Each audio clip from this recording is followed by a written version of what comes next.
pour vous tenir au courant, là elle est en boxe. Il y a son papa qui nous a rejoints. Je suis sortie moi parce qu'ils vont lui faire la prise de sang pour faire un bilan. Et je crois qu'ils vont lui poser une perf pour la réhydrater. Parce qu'elle était déshydratée. Ils vont la garder là en surveillance 3-4 heures à peu près. Surtout pour la réhydratation. Et en fait, Casey ne supporte pas les piqûres, donc elle va pleurer. Je vais m'angoisser. Donc je suis sortie, je me suis acheté à boire. Et une fois qu'ils lui ont fait la prise de sang et qu'ils lui ont posé la perf, j'y retourne. Je gère pas du tout ça. Heureusement que mon papa est arrivé là parce que j'aurais pas du tout géré. Comme quoi, je vous jure que quand on dit l'instinct maternel, c'est vrai. Quand elle a commencé à vomir à 2h du matin et que j'ai vu que c'était pas une gastro, enfin, c'est sûrement une gastro, mais ouais, c'était pas comme d'habitude où elle vomit un peu, elle se rendort. Là, c'était non-stop. Elle n'arrivait même pas à se lever. Elle commençait à avoir le teint un peu gris et tout. Et c'est pour ça que j'ai décidé d'appeler les pompiers. Je me suis dit, il y a quelque chose qui cloche, il y a quelque chose qui va pas. Bon, et finalement, ils vont faire des examens, etc. Mais c'est peut-être qu'une gastro, et j'espère. Mais j'ai bien fait de l'emmener parce que du coup, elle était déshydratée et ils vont faire le nécessaire. En tout cas, ils sont adorables. Mais voilà, ça fait 3 nuits que c'est un peu compliqué entre la fièvre, etc., les vomis. J'espère qu'elle va vite être soulagée, mon bébé. Moi, je vous dis honnêtement, je tiens plus debout entre le manque de sommeil et du coup, le stress de voir ma fille malade comme ça. Je pense que dès qu'on va rentrer de l'hôpital, je vais poser le téléphone et on va dormir toutes les deux. On va se reposer un maximum.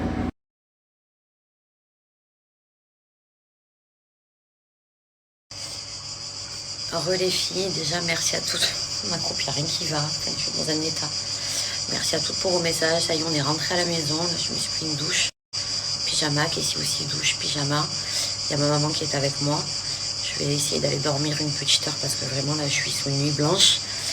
J'ai eu 3 nuits très compliquées. Et il faut vraiment que je me repose. Donc, du coup, moi, elle reste avec Casey. Si Casey ne dort pas, moi, il faut vraiment que je dorme 1 heure. Donc, on a eu les résultats de la prise de sang. Donc, c'est une gastro-entérite aiguë. Les globules blancs étaient élevés.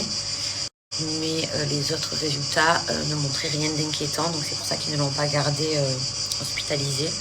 Bon, à surveiller quand même. Ils m'ont dit que le fait de la réhydrater pendant 6 heures, entre guillemets, de ce que j'ai compris, après ils ont des termes médicaux, voilà, mais de ce que j'ai compris, ça a un peu tué, on va dire, le microbe, voilà, ça lui a fait du bien en fait, ça lui a redonné un regain d'énergie.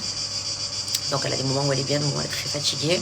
Ils m'ont donné un traitement, enfin ils lui ont donné un traitement, je suis allée à la pharmacie et c'est ma maman qui est venue me chercher à l'hôpital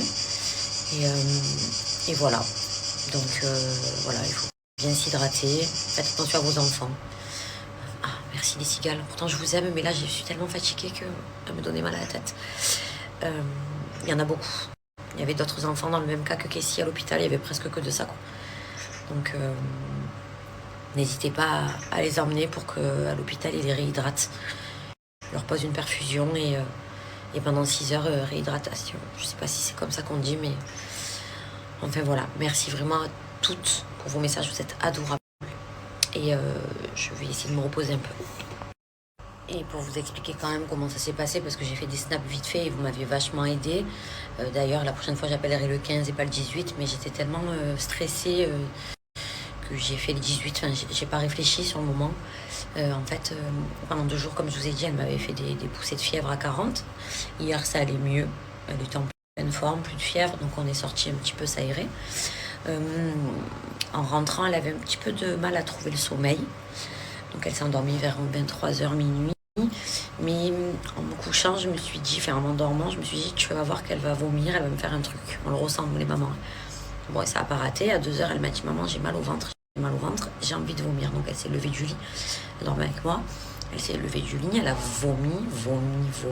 Donc elle a vomi le peu qu'elle avait. Je me fais attaquer par une bête.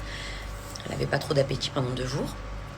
Et après, pendant 1 heure non-stop, elle a vomi, donc c'était de la bile. Et en fait, je voyais son comportement et son teint changer. Elle commençait à devenir grise. Et c'est là, au bout de 20 minutes déjà, que j'ai paniqué. parce que je me suis dit, elle a déjà fait des gastro et c'est pas un vomi comme d'habitude, c'est pas une gastro comme d'habitude. J'ai appelé du coup, les pompiers, elle hurlait de douleur au niveau du ventre et elle arrivait même pas à tenir debout, donc en fait elle vomissait mais elle essayait de tout faire en même temps. Et les pompiers, je me suis dit, vont peut-être me faire passer pour une maman parano qui a bu, c'est juste une gastro, mais je me suis dit, c'est pas grave, je suis restée et emmener ma fille à l'hôpital et finalement j'ai bien fait parce qu'elle était déshydratée totalement. Donc voilà, toujours s'écouter. Il y aura toujours des gens qui vous feront passer pour des mères parano. On abuse, c'est que des vomis, c'est que de la fièvre, mais on connaît nos enfants mieux que personne. Et quand on sent qu'il y a quelque chose qui cloche, pardon, j'ai du mal à articuler de la fatigue. Quand on sent qu'il y a quelque chose qui cloche, il faut toujours insister. Elle est à l'hôpital avec mon sac, mes affaires et celle de Kessie. J'ai dit bonjour, je viens pour que vous hospitalisiez ma fille. On dit pardon. Oui, elle pleure, elle ne veut pas le bibi, mais c'est un nourrisson, c'est un nouveau-né, elle pleure, vous n'avez jamais eu d'enfant. Ma fille a un problème, je ne pars pas d'ici tant que vous ne faites pas les examens. Et j'ai insisté, ils ont fait des examens, ils m'ont dit effectivement, votre fille a une œsophagite, il va falloir un traitement. Donc voilà, en gros pour vous dire que quand vous sentez qu'il y a quelque chose qui ne va pas, insistez. N'écoutez pas Pierre, Paul, Jacques, nos enfants par cœur, mieux que personne. Et finalement je me dis que j'ai bien fait parce que je ne sais pas finalement dans quel état j'aurais pu la retrouver. Donc on était à l'hôpital de la Timone et franchement, que ce soit le personnel de nuit ou de jour, docteur, aide-soignante, infirmière, d'une gentillesse, vraiment, vraiment, merci. Parce que je sais que c'est un métier pas facile, même très difficile, surtout quand il s'agit des enfants, parce qu'ils ont peur, ils pleurent, enfin, de sang et la perfusion, elle n'a pas pleuré. Donc franchement, c'était une championne. Mais ils ont une patience énorme et ils sont vraiment très doux. Et Kessie m'a dit c'est la meilleure infirmière du monde. Et en plus, Kessie pose beaucoup de questions parce qu'elle s'intéresse à tout. Donc elle a demandé à regarder quand ils ont fait la prise de sang, elle a demandé à voir la taille de l'aiguille, elle a demandé pourquoi vous me faites ça, où ça va aller, etc. Et elles ont répondu à toutes ces questions. Et avec douceur et franchement elles ont été adorables. Voilà, je voulais quand même le préciser parce que des fois on me dit oui, les infirmières elles font un travail qu'elles aiment pas, elles sont pas patientes et tout. Là vraiment je suis tombée sur un personnel médical incroyable, donc vraiment merci et bravo encore pour ce que vous faites.